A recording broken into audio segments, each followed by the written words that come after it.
And it's time to take a look at the latest polls now with one of our favorite pollsters, John Zogby. John, thanks for so much for coming on the U.S. Report. I want to ask you about some of the latest numbers out there.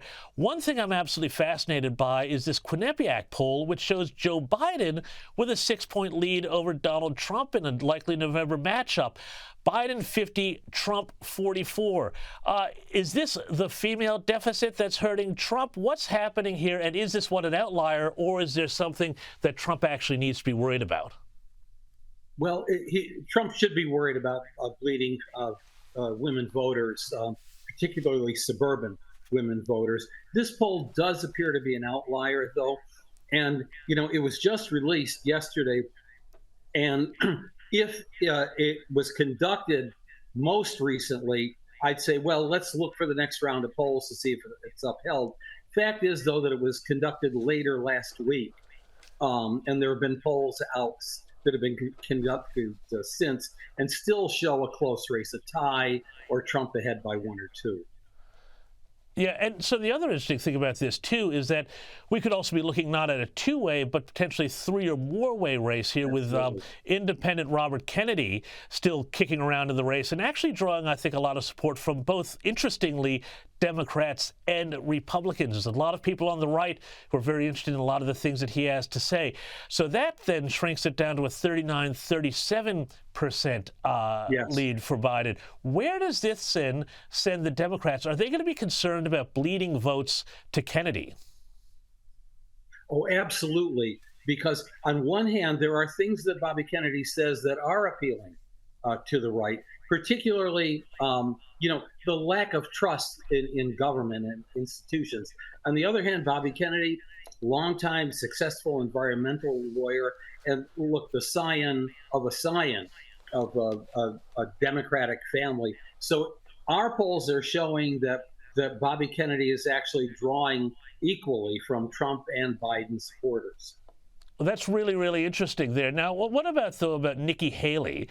Because she's still sticking around in the race, and we've got her also in another poll beating Biden by 5 points in a hypothetical head-to-head. Now, nobody seems to think that Nikki Haley is going to hang around much past South Carolina, and yet is this going to be the sort of poll that's going to create momentum for some of the people who are funding her, especially some prominent Democrats and people on the left, to keep shoveling money into that campaign as kind of a spoiler for Trump?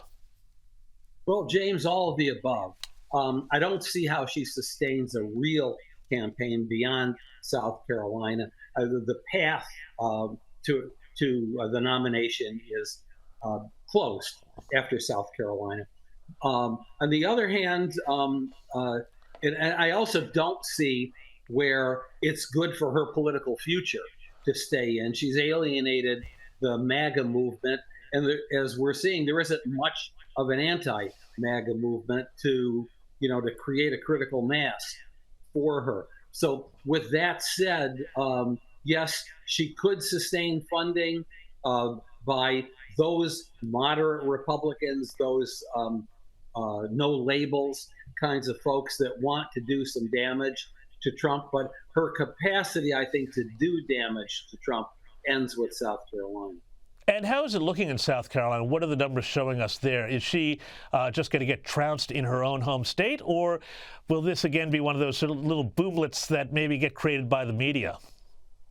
It all depends on your definition of trounce. I don't see her, to quote another great American. Yeah. I don't see. She's not going to win South Carolina. I think she probably does better than the 30 points that she's down now. I haven't seen, nor has there been, to the best of my knowledge, anything more recent in South Carolina. We will see it over the weekend for sure. Yeah, and finally, just want to ask you about Bloomberg, which went out and looked at 7 battleground states and found that Trump has a 48% support on average among swing state voters, with Biden trailing at 42%. In some of these states, North Carolina, Nevada, Wisconsin, Arizona, Georgia, great big leads in states that he absolutely wins. Now, given, again, for our viewers in Australia, this is a state-by-state contest, surely the Trump campaign is looking at this and thinking these are some pretty strong numbers. Biden would be pretty worried. Does he have a comeback strategy in some of these places? Well, he's going to have to. As I look at that list, Biden won every one of those states except for North Carolina. North Carolina was competitive. Those kinds of numbers really give Biden pause. So you're going to see him continue to hammer on the abortion issue. You're going to see him continue to move towards some kind of peaceful conclusion in the Israel-Gaza dispute. Whether or not that's going to be enough, I don't know. Going to try to tout better news, and there is indeed better news on the economy, and Americans are feeling better about the economy. But look, those numbers right now are pretty catastrophic.